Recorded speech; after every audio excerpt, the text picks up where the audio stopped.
We've been talking about having experts in the lobby today. We've got a phone number on the screen you can call. We've got experts from Intermountain Healthcare here and SelectHealth. They're answering questions about fitness, weight, and check your health all together. It's a good idea. We're only 13 days into the new year. Hopefully we're clinging to those New Year's resolutions. And here with us is Cami Flygare. She's going to help explain to us the major myths of weight loss. And I think a lot of us say, okay, I have to go run 1,000,000 miles, but it's not all about the cardio, you say.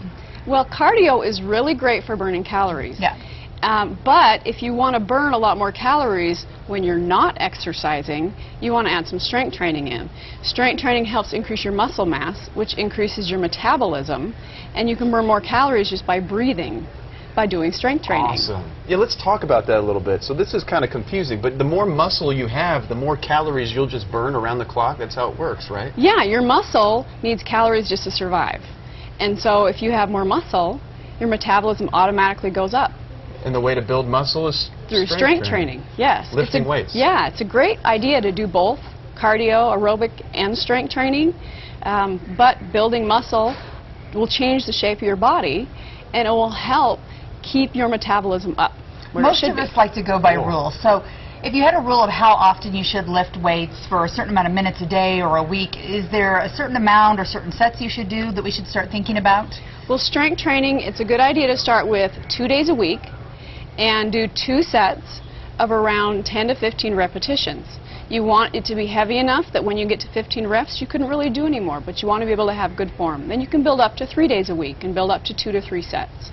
Okay. Can you get some heart benefits, too, from lifting weights? Oh, for sure. You're increasing your heart rate because you're using so much muscle.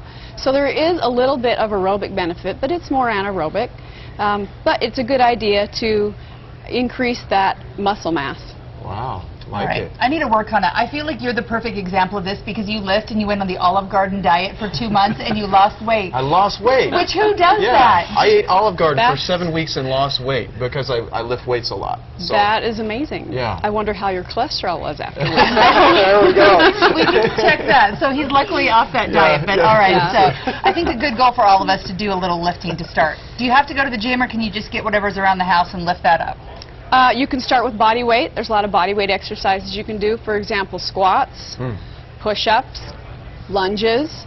Those are all body weight exercises. You can use resistance bands, dumbbells. So you don't have to go to a gym to get a good strength training workout in. Can you combine the two? Like, I wonder about plyometric exercises. If you did like a squat jump kind of thing, you did a bunch of those because you feel like you're working your heart and your muscles. Yeah, that's going to be more of what's called a high-intensity exercise. Okay. And it is great for your total body. As we get older, we tend to lose those fast-twitch jumping muscles.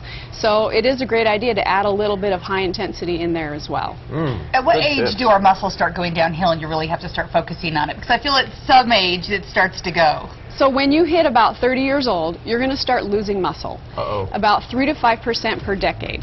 And after the age of 50, it's about 1 to 2% a year. All right, if you have more questions, call the phone bank. They'll be here till 5:30.